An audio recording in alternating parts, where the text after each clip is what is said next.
Bible's an important book, but it's really long. Yeah, it's a collection of many books written over a long period of time, but altogether they tell one unified story. So, what's the story of the Bible?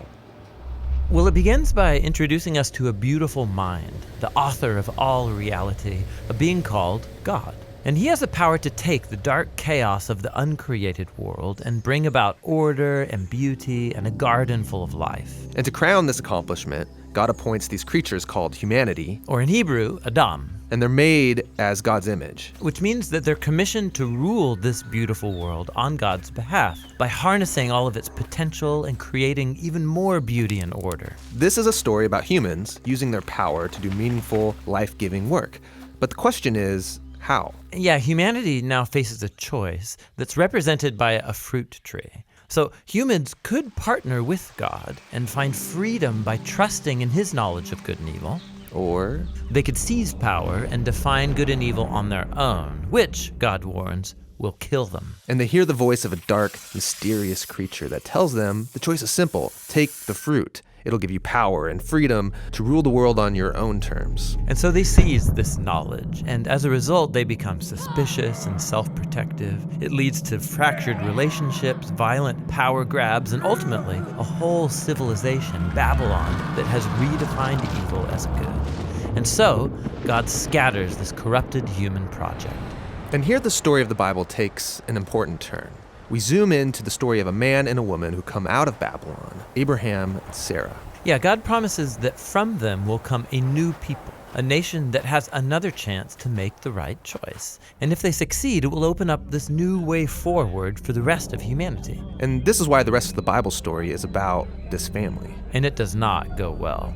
Despite God's personal guidance, Abraham's family gives in to that same temptation to redefine good and evil on their own terms, apart from God. Even when their best people were in charge, rulers who loved God's guidance and had divine wisdom, even they gave in. And so Israel was warned by their own prophets that these choices would lead them back to Babylon, this time as conquered captives living in exile, and that's exactly what happened.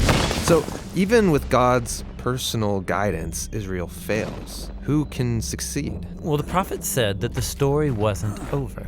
God's going to send a new leader to Israel to cover for their failures and to transform the people's hearts and minds so that they can make the right choice. And so the part of the Bible called the Old Testament ends, and these promises are left hanging. And then the biblical story continues into the New Testament. We're introduced to a man who comes from the line of Israel's kings, Jesus of Nazareth. And he said that he was bringing all these promises to their completion. He confronted that dark, mysterious evil that all humanity has given into and resisted its power. And then he announced that God had arrived to rule the world through himself.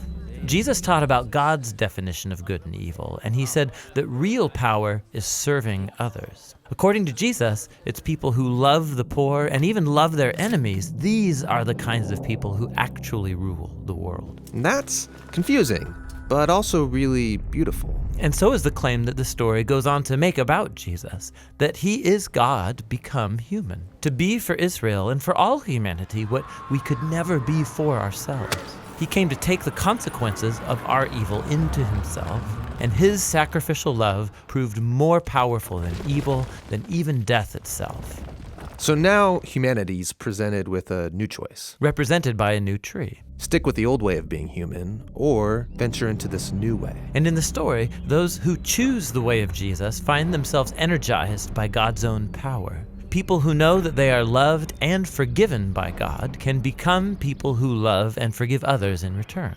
The Jesus movement quickly spread throughout the world, forming these new communities of people who follow the way of Jesus. But they faced problems. There was persecution from the outside by people in power, and inside there was confusion, even compromise. Yeah, because following Jesus is really hard. And so the movement's leaders, called apostles, they wrote letters to comfort and to challenge these communities to stay faithful to the difficult way of Jesus. And they're called to hope for the day when Jesus will come and change everything. And so the Bible ends by pointing to the future day, when all wrongs are made right, when evil is eradicated, heaven and earth are united, and humanity can rule the world together in the love and power of God.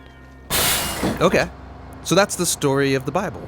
and it brings all of these books together. But what's interesting is that each book contains a different kind of literature that contributes to this story in a unique way, and that's what the next video will begin to explore.